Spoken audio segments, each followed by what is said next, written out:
Here's what I can do. I've instructed my team to come up with a plan to get some stabilization money out to salons and barbers from the CARES Act funds. It won't be enough to make up for all of the pain you have suffered. It's not a replacement for your ability to earn a living. It's just something I can do to help keep you stable.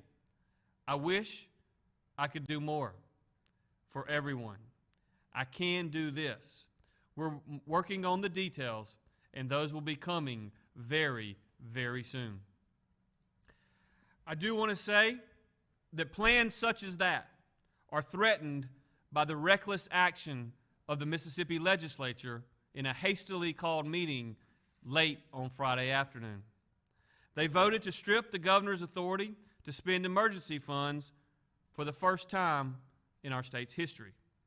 They are trying to throw out the playbook in the middle of this pandemic.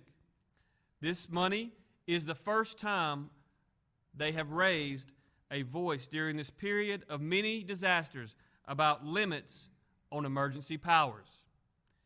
It feels like 10 years ago, but just a few weeks ago, I used my emergency powers to order Mississippians to stay at home, and I used my emergency powers to close Mississippi businesses. I hated it. It hurt me inside. I was dragged through the mud in the national media for refusing to do it for weeks, and we lifted it as soon as we possibly could. I have been attacked by many, on both sides, for my desire to keep our economy fully open for as long as it was safe, and also I've been attacked by those who have said we should open sooner. I've used those emergency powers in such a way that I never, ever imagined. It's extraordinary power that I never asked for, and it's extraordinary power that I never wanted. I couldn't believe it was within my authority, and I really couldn't believe it was my responsibility. But I did what I had to do at that time. The Mississippi Legislature never once objected.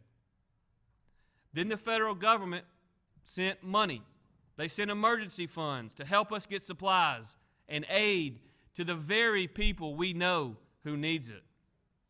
In every typical emergency, the governor and state agencies spend federal funds because there's no time for 174 legislators to take weeks and weeks and months arguing over where they want it to go.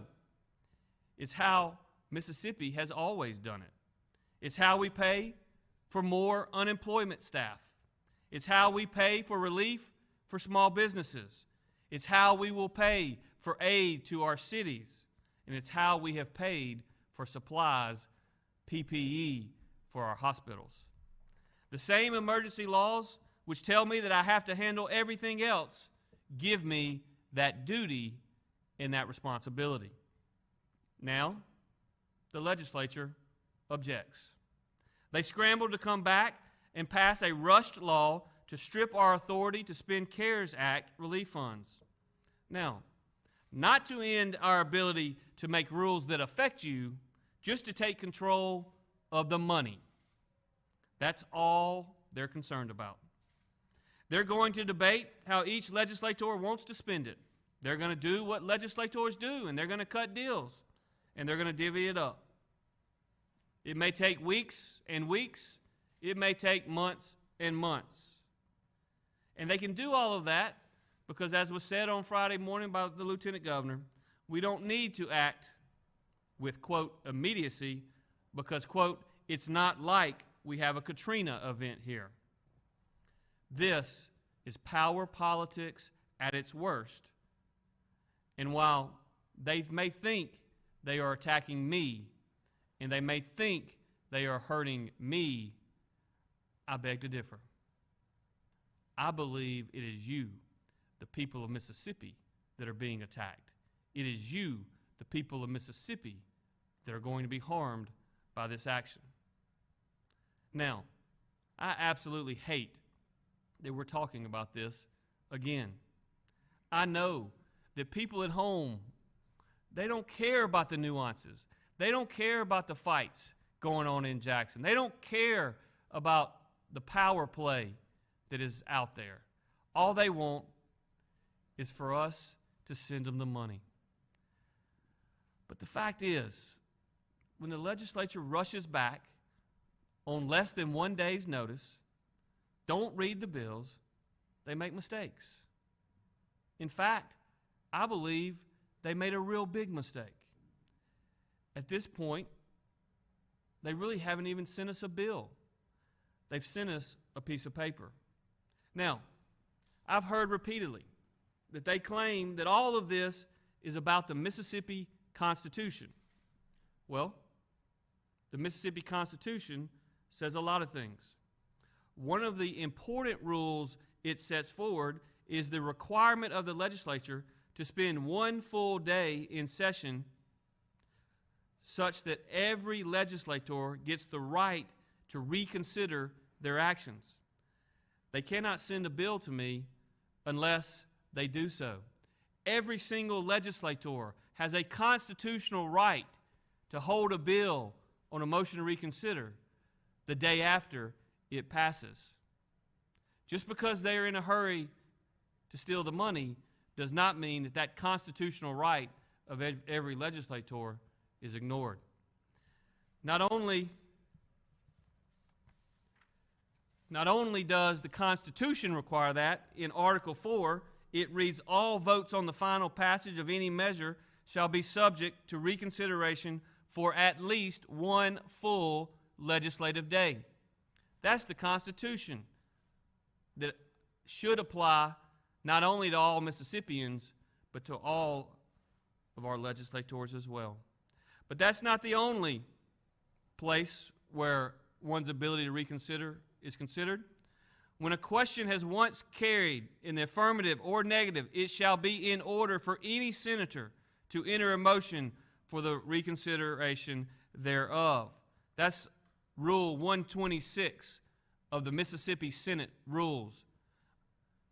Rule number 127, no motion shall be entertained unless it is properly entered on the same day on which such vote was taken or on the next succeeding legislative day on which a quorum is present.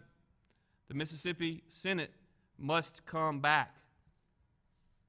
Give senators the right before Thursday. Give senators the right to hold that motion on reconsider. Or I would submit to you that it is not properly before the governor. They didn't do that. They rushed in, they rushed out, they left town, and they want to wait weeks before they come back to start the process of budgeting the CARES Act. They said that they may come back as soon as May the 18th. That's 2 weeks from today. That means that they haven't debated or discussed any of the items that we want to do to get money in your hands quickly. Now, I know all of this I know that's a little thing. I know that doesn't mean anything to the people back home. But there are 2 important points that illustrates. And is it true that the legislature can ignore their own rules? Sure they can. But it really highlights 2 important points. The legislative process is supposed to be slow. They are supposed to take time and consider their actions. They are not supposed to act quickly. Quite frankly, they are supposed to deliberate. They are supposed to ask questions. They're supposed to be able to amend bills, and that makes the process better. But they have thrown out all of the traditions to try to make a political point about their power. If this was about following the Constitution, they would have followed the Constitution. Instead, they're only following the parts of the Constitution that they believe help them gain unprecedented power. Secondly, if they can't follow the simple rules in the Constitution, how can we expect them to follow the Treasury guidelines? If they fail, we will lose money. We have been in contact with the Department of Treasury virtually daily. In fact, for an hour and 45 minutes today, I sat on a call not only with Vice President Pence, but also Secretary Mnuchin. New guidelines are coming out from Treasury regularly. We received our second new set of guidelines late yesterday evening. In those guidelines, it makes very clear that with the CARES Act money, it is contemplated by the Treasury that the state's chief executive or equivalent is the one in charge of these funds.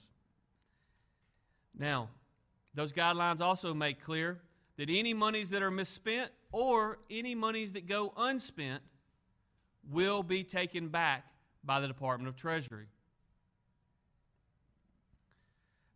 And we know that the process lends itself in legislative action to not doing things that typically are illegal, but the horse trading in and of itself lends itself to spending money on things that maybe may not meet the guidelines.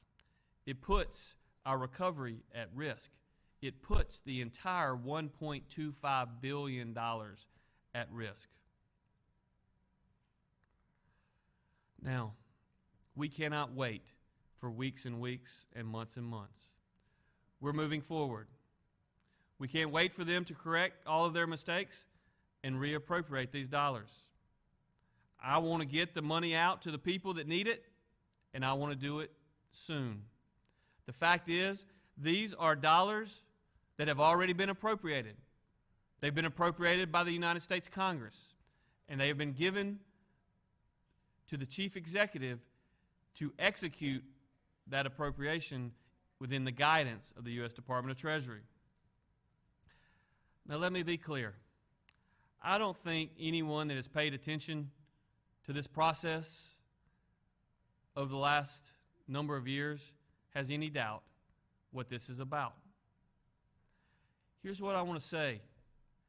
There are many really good people in the legislature. There are many people that are there to do all in their power to do what's best for Mississippi. And I appreciate every single one of them. And I know that there are some that want to play the revenge game. They want to come after me for some perceived slight in the past. What I would say to you is this.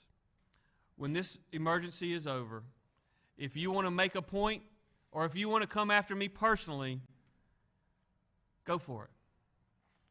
You can make up for every fight over the last 16 years if you want to.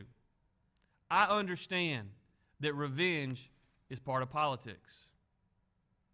And I'm more than willing to take my licks at the appropriate time. But this is not the appropriate time. Our people are hurting. Our people need help.